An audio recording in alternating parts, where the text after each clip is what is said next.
श्रीमद् भगवद गीता अध्याय संख्या 13 श्लोक संख्या 17। अविभक्तं च भूतेषु विभक्तं इव च स्थितं भूत भृत च तत्ज्ञेयं कृष्णु प्रभु विष्णु च। अनुवाद पढ़ता हूँ श्री प्रभुपाद द्वारा। यद्यपि परमात्मा समस्त जीवों के मध्य विभाजित प्रतीत होता है, लेकिन वह कभी भी विभाजित नहीं है। वह एक रूप में स्थित है। यद्यपि वह सब जीवों का पालन करता है, लेकिन यह समझना चाहिए कि वह सबों का संहार करता भी है और सबों को जन्म भी देता है। परमात्मा समस्त जीवों के मध्य विभाजित प्रतीत होता है। ये हम पहले पढ़ चुके हैं, समझ भी चुके हैं कि भगवान प्रत्येक जीव के, प्रत्येक मनुष्य के, प्रत्येक प्राणी के हृदय में विराजमान हैं। मुंडक उपनिषद, श्वेताक्षर उपनिषद, कठोपनिषद से हमें ज्ञान मिलता है कि हृदय रूपी गुफा में भगवान बैठे हुए हैं परमात्मा रूप में, और साथ में बैठा हुआ है आत्मा अर्थात जीव। जीव अपने कर्मों के फल भोग रहा है और परमात्मा उसके उपद्रष्टा है, अनुमंता है और साक्षी है। बट कन्फ्यूजन कहाँ क्रिएट होता है? कन्फ्यूजन क्रिएट होता है कि अगर परमात्मा हर एक जीव के अंदर उपस्थित हैं, तो इसका मतलब है कि परमात्मा डिवाइड हो गए होंगे, एक के दो, दो के चार, चार के आठ, आठ के लाखों, करोड़ों करोड़ों भागों में विभाजित हो गए होंगे। तो यहाँ भगवद गीता बताती है कि परमात्मा जो है करोड़ों भागों में विभाजित नहीं है। विस्तार करते हैं, अपना असंख्य विस्तार करते हैं कि हर एक प्राणी के हृदय में विराजमान हो जाते हैं। कभी भी विभाजित नहीं है, एक रूप में स्थित हैं। वही परमात्मा मेरे हृदय में है, वही परमात्मा आपके हृदय में है। विस्तार किया हुआ उन्होंने, डिवाइड नहीं हुए। अब वो पालन करता भी हैं, संहार करता भी हैं और सबकी रचना भी करते हैं, सबको जन्म भी देते हैं। अब पढ़ते हैं इसका पटपट। भगवान सबों के हृदय में परमात्मा रूप में स्थित है। तो क्या इसका अर्थ ये हुआ कि वे बटे हुए हैं? नहीं, वास्तव में वे एक हैं। यहाँ पर सूर्य का उदाहरण दिया जाता है। तो मैंने घड़ी लेने भेजा भी, आ जाएगा। सूर्य मध्याह्न समय अपने स्थान पर रहता है, लेकिन यदि कोई चारों ओर 5000 मील की दूरी पर घूमे और पूछे कि सूर्य कहाँ है, तो सभी लोग यही कहेंगे कि वह उसके सर पर चमक रहा है। सूर्य एक है, परंतु उसकी रोशनी, उसकी प्रभा, उसका जो जिसे कहते हैं कि लाइट, वो हर जगह उपस्थित है। प्रत्येक प्राणी के सर पे पड़ रही है, प्रत्येक घर पे पड़ रही है, प्रत्येक नदी में, नाले में, झरने में, झील में, ताबाद में, समुद्र में, हर जगह पड़ रही है। इसका मतलब है कि एक सूर्य असंख्य जगह पर उपस्थित है। इसी तरह एक भगवान असंख्य जगह पर उपस्थित है। वैदिक साहित्य में उदाहरण दिखाने के लिए दिया गया है। यद्यपि भगवान अविभाजित हैं, मतलब भगवान में डिवीज़न नहीं होता, भगवान कटते नहीं, बढ़ते नहीं, डिवाइड नहीं होते, लेकिन इस प्रकार स्थित हैं मानो विभाजित हों। लगता है कि विभाजित हो रहे हैं, पर प्रत्येक प्राणी के हृदय में स्थित हैं। यही नहीं, वैदिक साहित्य में ये भी कहा गया है कि अपनी सर्वशक्तिमता के द्वारा विष्णु सर्वत्र विद्यमान है। ये भगवान की शक्ति है, उससे ज़्यादा शक्ति किसी में नहीं, और वह सब जगह विद्यमान है। जिस तरह अनेक पुरुषों को एक ही सूर्य की प्रतीति अनेक स्थानों में होती है। यहाँ बैठा है, उसको भी सूर्य दिखाई दे रहा है। बॉम्बे बैठा है, उसको भी सूर्य दिखाई दे रहा है। मद्रास बैठा है, उसको भी दिखाई दे रहा है। कलकत्ता बैठा है, उसको भी दिखाई दे रहा है। जम्मू कश्मीर में है, उसको भी दिखाई दे रहा है। उत्तराखंड में है, उसको भी दिखाई दे रहा है। यूपी में, उसको भी दिखाई दे रहा है। बिहार, असम, मणिपुर, सब जगह उसको सूर्य दिखाई दे रहा है। इसका मतलब है कि एक सूर्य है और वो असंख्य जगह पे उपस्थित दिखाई देता है। अब जिस तरह अनेक पुरुषों को एक ही सूर्य की प्रतीति अनेक स्थानों पे होती है, यद्यपि परमेश्वर प्रत्येक जीव के पालन करता है, हम कहते हैं कि हमारा पालन कौन कर रहा है? भगवान कर रहे हैं। भगवान ही हमें अन्न अनाज देते हैं, भगवान ही हमें जल दे रहे हैं पीने के लिए। अगर कुएं ना हो, तालाब ना हो, नदियाँ ना हो तो पानी कहाँ से आएगा? भगवान ने प्रकट किया, आदमी ने नहीं बनाया, ये भगवान ने दिया हुआ है। किंतु प्रलय के समय सबों का भक्षण कर जाते हैं। जब प्रलय होती है, जिसकी हम चर्चा कर चुके हैं कि नैमित्तिक प्रलय होती है, ऐतिहासिक प्रलय होती है, सब जितनी प्रलय होती है, उन सब प्रलय के अंदर सारे जीव जो हैं भगवान के शरीर में प्रवेश कर जाते हैं। और फिर जब महासर्ग होता है, जब जो है दोबारा सृष्टि की रचना करनी होती है, तब जो है सारे जीव अपने कर्म फलों के समेत वहाँ से बाहर आ जाते हैं। फिर ब्रह्मा जी उनको जीवन प्रदान करते हैं, शरीर प्रदान करते हैं। इसकी पुष्टि 11वें अध्याय में हो चुकी है, जहाँ भगवान कहते हैं कि वे कुरुक्षेत्र में एकत्र सारे योद्धाओं का भक्षण करने के लिए आए हैं। तो विराट रूप दिखाया है भगवान ने। विराट रूप दिखा के भगवान कहते हैं कि मैं सबका काल हूँ, सब मृत्यु को प्राप्त हो जाएंगे, मैं सबका भक्षण कर लूँगा, अर्थात सब मेरे में समा जाएंगे। वे सबके प्रलयकारी और संहार करता है। वही अपने आप को शिवजी रूप में प्रकट करते हैं और फिर सबका संहार कर देते हैं। जब सृष्टि की जाती है तो सबों को मूल स्थिति से विकसित करते हैं। जब भगवान के शरीर से सब जीव प्रकट हो जाते हैं अपने सूक्ष्म इंद्रियां और अपने कर्म फलों के सहित, तो ब्रह्मा जी जो हैं उनके जीव को शरीर प्रदान करते हैं, भौतिक प्रकृति का संसर्ग करते हैं। संसर्ग होता है भगवान के दृष्टिपात से। 14वें अध्याय में पढ़ेंगे 3-4 श्लोक में कि भगवान जब दृष्टिपात करते हैं तो जीवों का संसर्ग जो है वो भौतिक सृष्टि के साथ हो जाता है। फिर भौतिक सृष्टि से और जीवों के कर्म फलों को लेके ब्रह्मा जी जो है शरीर विकसित करते हैं कि आपको कौन सा शरीर मिलना है, इस आत्मा को कौन सा शरीर मिलना है, उस आत्मा को कौन सा शरीर मिलना है। वैदिक स्तोत्र पुष्टि करते हैं कि वे समस्त जीवों के मूल तथा सबके आश्रय स्थल हैं। मूल स्रोत कि जीव मम एव वंशे जीव लोके जीव भूत सनातनी, कि जीव जो है भगवान से ही प्रकट हुआ है, भगवान से ही विलग हुआ है, तो सबके मूल वही हैं और सबके पालन पोषण करता है, तो सबके आश्रय स्थल भी वही। सृष्टि के बाद सारी वस्तुएं उनकी सर्वशक्तिमता पर टिकी रहती हैं। सृष्टि जब रचना होती है तब भी, और सृष्टि का जब संहार हो जाता है, समाप्त हो जाती है, प्रलय हो जाती है, तब भी ये सारी शक्ति भगवान से प्रकट होती है। भगवान उस शक्ति से अपने आप को संहारकर्ता भी बनाते हैं, पालनकर्ता भी बनाते हैं, रचनाकर्ता भी बनाते हैं। और प्रलय के बाद सारी वस्तुएं पुनः उन्हीं में विश्राम पाने के लिए लौट आती हैं। तो मैंने बता दिया, उनके शरीर में प्रवेश कर जाती हैं और सारे जीव वहाँ पर विश्राम पाते हैं। ये सब वैदिक स्रोतों की पुष्टि करने वाले हैं। तैत्तिरीयोपनिषद 3 अध्याय 1 श्लोक। यतो वै इमानि भूतानि जायन्ते येन जातानि जीवन्ति यत् प्रत्यन्तभिः विशन्ति तद्ब्रह्म तद् विजिज्ञास्व। मतलब सब जो है भगवान के शरीर में प्रवेश कर जाते हैं और जब रचना होती है तो तब जो है भगवान के शरीर से बाहर आ जाते हैं। अब यहाँ पर जो है शब्द हैं कुछ जिनका हम विश्लेषण करेंगे। भूत भ्रता, इसका अर्थ क्या है कि नारायण रूप होकर सारे भूत समूहों सब भक्तों के पालक हैं, वो पालन करते हैं, पालन पोषण करते हैं।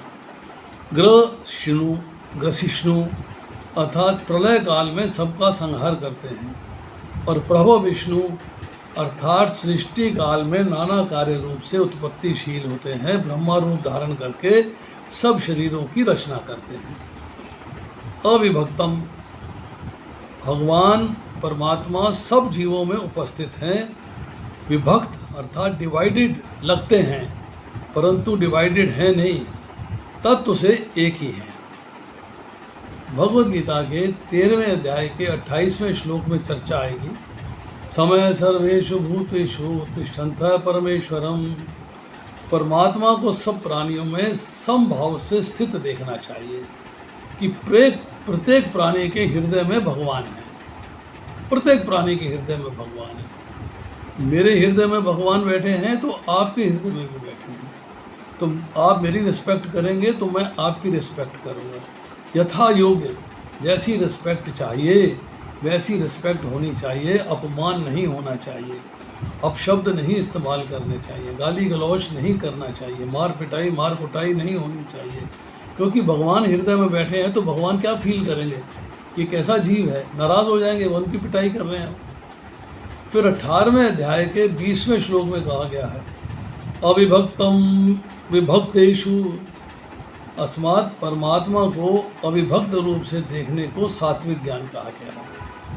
ज्ञान के 3 स्वरूप है, सात्विक है, राजसिक है, तामसिक है। यहाँ सात्विक ज्ञान की चर्चा हो रही है कि सात्विक ज्ञान किसे कहा गया है, कि जब आप देखते हो कि भगवान प्रत्येक प्राणी में उपस्थित हैं और वो डिवाइड नहीं होते हैं, ओरिजिनल स्वरूप में हर जगह उपस्थित हैं, वो अपने आप को विभिन्न रूपों में, असंख्य रूपों में विस्तार कर सकते हैं, एक्सपेंड कर सकते हैं।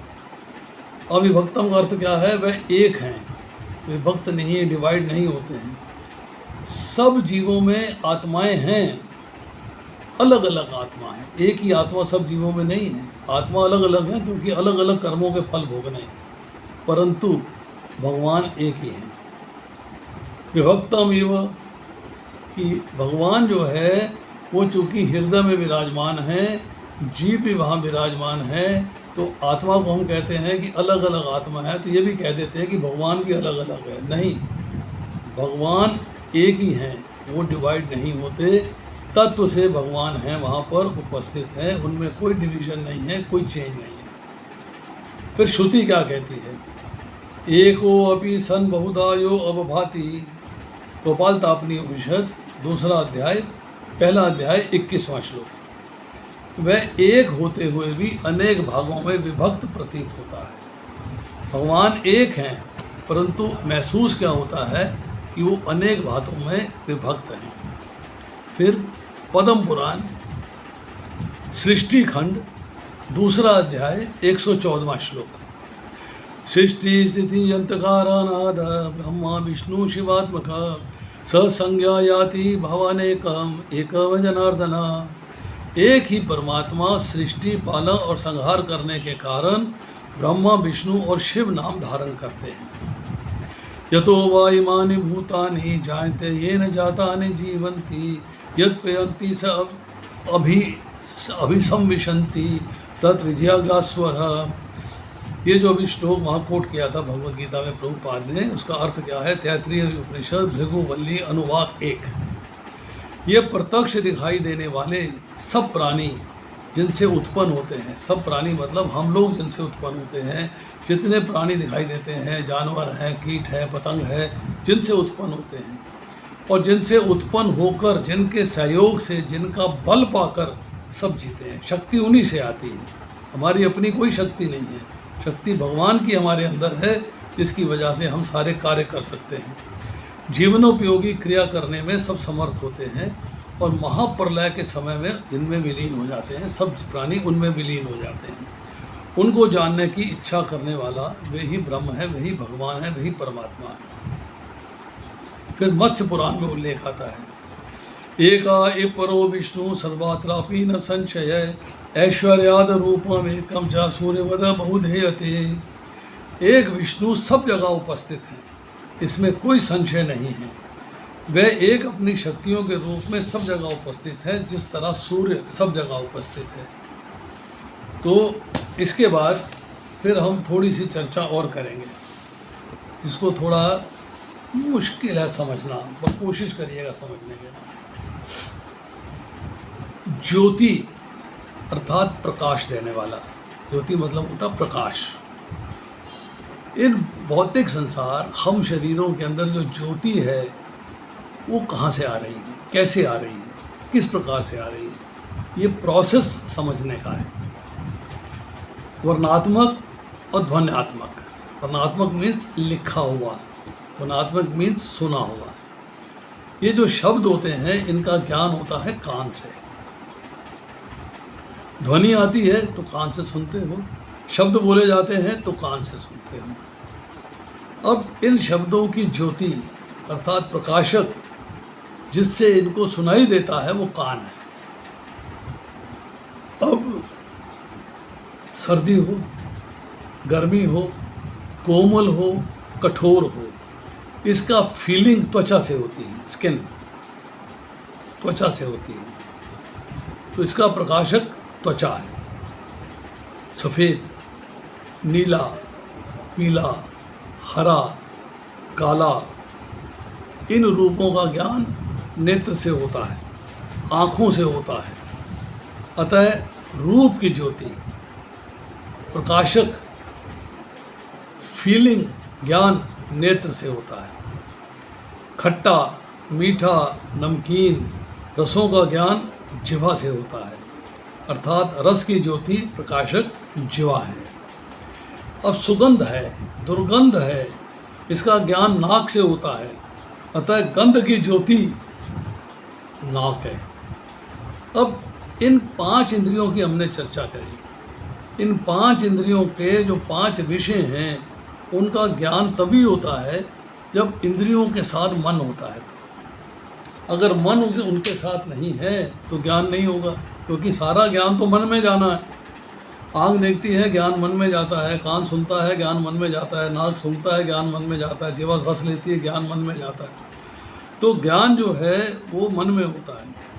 अगर मन ना रहे तो किसी विषय का ज्ञान नहीं होगा। अब आप सोचिए, भगवान कहते हैं मन मना, मन मुझे दे दो। जब भगवान को मन दे देंगे तो तब ये जितने विषय हैं ये आपको डिस्टर्ब नहीं करेंगे, आपको ज्ञान ही नहीं होगा इनका, आपको डिस्टर्ब नहीं करेंगे। अब मन से विषयों का ज्ञान हो गया, अब उसको एनालाइज बुद्धि करती है, एनालिसिस बुद्धि ने करना है। तो इसका मतलब है कि मन के विषयों का ज्ञान होने पर जब तक बुद्धि उसमें नहीं लगती, बुद्धि मन के साथ नहीं रहती, तब तक आपको उस विषय का स्पष्ट ज्ञान नहीं होता कि ये काला है, ये पीला है, ये खट्टा है, ये नमकीन है। जिह्वा ने तो टेस्ट करके अंदर दे दिया। अब कई बार हम देखते हैं कोरोना हो गया, स्मेल नहीं आ रही, टेस्ट नहीं आ रहा, जिह्वा तो वही है, नाक तो वही है, स्मेल भी अंदर जा रही है, पर बुद्धि अर्थात ब्रेन में वो सेल्स डाउन हो गए हैं जो इसको फील करते हैं, जो इसको एनालाइज करते हैं। तो आपको ज्ञान नहीं होगा। इसका मतलब है विषय का स्पष्ट और स्थायी ज्ञान तभी होता है जब बुद्धि मन के साथ हो, मन इंद्रियों के साथ हो। अब इसका मतलब है बुद्धि क्या करती है?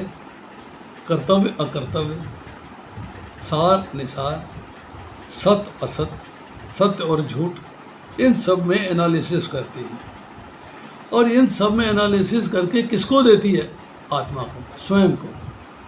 तो आपकी आत्मा रियलाइज करती है कि ठीक है, ये गलत है, करना चाहिए कि नहीं करना चाहिए, बुद्धि के माध्यम से। तो ये जो ज्ञान है आपके जीवन में आचरण में कब आएगा? जब तक आपकी आत्मा में नहीं बैठ जाएगा, अर्थात स्वयं में नहीं बैठ जाएगा। जब बात स्वयं में बैठ जाएगी, आप उसको रियलाइज़ कर लोगे कि भाई आम खट्टा मीठा होता है, चीकू मीठा होता है, अंगूर मिठास में हल्की सी खटास होती है, हल्की सी खटास होती है। ये आपके अंदर, आत्मा के अंदर बैठ चुका है। जीवा ने अभी अचार खाया और चीनी खाई तो स्वाद बदल गया। वो स्वाद आत्मा में बैठा हुआ है जो रियलाइज़ करती है कि भाई आपने चीनी खाई है और अभी आपने अचार खाया, तो वहाँ से रियलाइज़ होता है। अब बुद्धि की ज्योति स्वयं हो गया, अर्थात आत्मा हो गई। और आत्मा में ज्ञान कहाँ से आता है? भगवान से। आत्मा के प्रकाशक कौन है? भगवान। तो इसीलिए कहा गया है ज्योतिषामपि तज्ज्योति, अर्थात जिनसे प्रकाश मिलता है वो परमात्मा है। मतलब स्वयं में ज्ञान, स्वयं में प्रकाश परमात्मा से आता है। इसलिए मतलब स्वयं प्रकाश परमात्मा को कोई प्रकाशित नहीं कर सकता, क्योंकि वो मूल ओरिजिनल सोर्स है, वो ओरिजिनल सोर्स है। तात्पर्य क्या हुआ कि परमात्मा का प्रकाश अर्थात ज्ञान स्वयं में आता है, स्वयं का प्रकाश बुद्धि में आता है, बुद्धि का प्रकाश मन में आता है, मन का प्रकाश इंद्रियों में आता है, और इंद्रियों का प्रकाश विषयों में आता है। जब आप भगवद गीता के दूसरे अध्याय का 62वां श्लोक पढ़ते हैं, ध्यातो विषयान पुंसा संग तेषु उपजायते, जब इंद्रियों का इंद्र विषयों से वियोग हो जाता है, जैसी कनेक्शन कट हुआ सारी लाइटें ऑफ हो गई। आपके इस कमरे में बैठा हुआ हूँ मैं, यहाँ पे स्विच बोर्ड में ट्यूब में लाइट आ रही है, दूसरी ट्यूब में लाइट आ रही है, पंखे में लाइट जा रही है, टेबल लैंप में लाइट जा रही है, कंप्यूटर में लाइट जा रही है। अगर एक तार काट देंगे तो सब जगह लाइट ऑफ हो जाएगी। अगर इंद्रियों को इंद्र विषयों से काट देंगे तो सब ऊपर का सारा सिस्टम डाउन हो जाएगा। तो जैसे इन्होंने एग्जाम्पल दिया है कि एग्जामिनेशन देने गए बच्चे, एक के पीछे दूसरा बैठा हुआ है, दूसरे के पीछे तीसरा बैठा हुआ है। आप अपने से आगे बैठे हुए को देख सकते हो, अपने से पीछे बैठे हुए को नहीं देख सकते। ऐसे ही अहंकार, अहम अर्थात अहम, बुद्धि, मन, इंद्रियां आदि अपने से आगे वाले को जान सकते हैं, पीछे वाले को नहीं जान सकते, उसको नहीं जान सकते। तो जैसे सबसे पीछे बैठा हुआ एक जो स्टूडेंट है, जो परीक्षार्थी है, वह अपने आगे बैठे सारे परीक्षार्थियों को बाएं देख लेता है, दाएं देख लेता है, सामने देख लेता है, सबको देख पाता है, परंतु पीछे बैठे हुए परीक्षार्थियों को वो नहीं देख पाता। He can't see.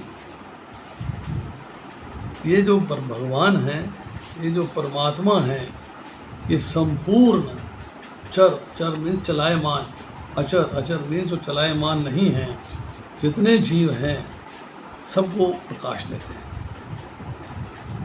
चाय की चाय वो खुला ही होगा, मैंने खोला था। यस्या भाषा सर्वतः विभाति स चराचरम। श्रीमद्भागवतम 10वां स्कंद 13वां अध्याय 15वां श्लोक। तस्मात् परम उच्यते। ये परमात्मा अज्ञान से अत्यंत परे, सर्वथा संबंध है, निर्लिप्त हैं। इंद्रियां, मन, बुद्धि और अहम, इसमें ज्ञान भी आता है और अज्ञान भी आता है, परंतु जो उनके परम प्रकाशक हैं भगवान, उसमें अज्ञान कभी नहीं आता, हमेशा ज्ञानवान है। तो वो स्वयं ज्ञान स्वरूप है, उन्हीं से सबको ज्ञान मिलता है, उन्हीं से सबको प्रकाश मिलता है, इसीलिए भगवान को ज्ञान स्वरूप कहा जाता है। इंद्रियों से, मन से, बुद्धि से जितने भी जानने वाले, जितने जानकर आपके बुद्धि में आने वाले विषय हैं, उनका ज्ञान होता है इंद्रियों से, मन से और बुद्धि से। परंतु एक्चुअल में जानने योग्य कौन है? भगवान। ये सब सांसारिक वस्तुएं जानने योग्य नहीं है। नॉलेज है, ठीक है, अपना जीवन चलता रहे, ठीक है, इसके लिए ठीक है, ओके, पर असली जानने योग्य जो है वो भगवान है, क्योंकि भगवान को जानने के बाद कुछ भी जानने के योग्य नहीं रहता है। Then you have got complete knowledge. भगवान यही कहते हैं 15वें अध्याय के 15वें श्लोक में कि संपूर्ण वेदों के द्वारा जानने योग्य मैं ही हूँ। फिर 15वें अध्याय के 19वें श्लोक में कहते हैं जो मुझे जान लेता है सब कुछ जान लेता है, सर्ववित हो जाता है, सब कुछ जान लेता है। 7वें अध्याय में इसी अध्याय में 7वें श्लोक से लेके 11वें श्लोक तक अमानित्वम आदि साधनों का ज्ञान के नाम से वर्णन किया गया है। जब ज्ञान के द्वारा असत अर्थात झूठ, कन्फ्यूजन, इल्यूजन का त्याग हो जाता है, भूल जाते हो, उसको इग्नोर कर देते हो, तब भगवान को तत्व से जान सकते हो। तो पहले ज्ञान प्राप्त करना पड़ेगा, इसलिए ज्ञान योग की बड़ी महत्ता है। ज्ञान योग अति आवश्यक है, और भगवान जो है सबके हृदय में नित्य निरंतर विराजमान है, कभी छोड़कर नहीं जाते, कभी छोड़कर नहीं जाते। अब भगवान को अपने हृदय में जानने का उपाय क्या है? कैसे जाने आप कि भगवान, अनुभव कैसे करें? मनुष्य हर एक विषय को जानता है, उसकी नॉलेज में सत्य भी है, असत्य भी है। जब वो अनुभव करे कि मेरी जागृत अवस्था, मेरी स्वप्न अवस्था, मेरी सुषुप्ति अवस्था, मेरा बालकपन, मेरी जवानी, मेरा बुढ़ापा, ये अवस्थाएं तो अलग अलग हुई, पर मैं एक ही रहा, आत्मा। मैं एक ही रहा, मैं आत्मा रहा। स्थिति अनुकूल हुई, स्थिति प्रतिकूल हुई, स्थिति सुखदायी हुई, स्थिति दुखदायी हुई, परिस्थितियाँ आई, परिस्थितियाँ चली गई, पर मैं वही हूँ, मैं चेंज नहीं हुआ, मैं आत्मा वही हूँ। जब आपके पास ये हो जाएगा, ये फीलिंग आ जाएगी, तब आप भगवान को अपने अंदर अनुभव करोगे कि आत्मा के साथ परमात्मा में उपस्थित हैं।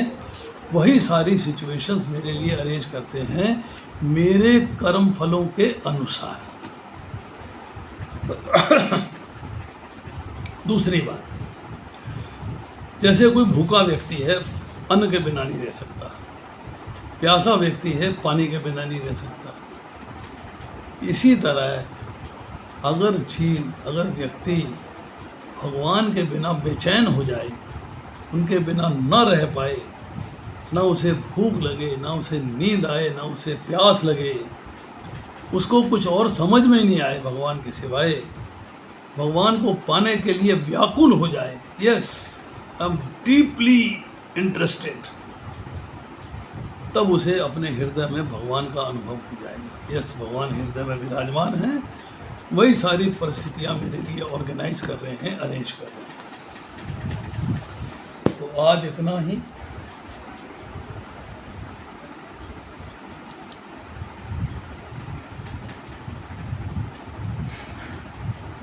Recording stopped.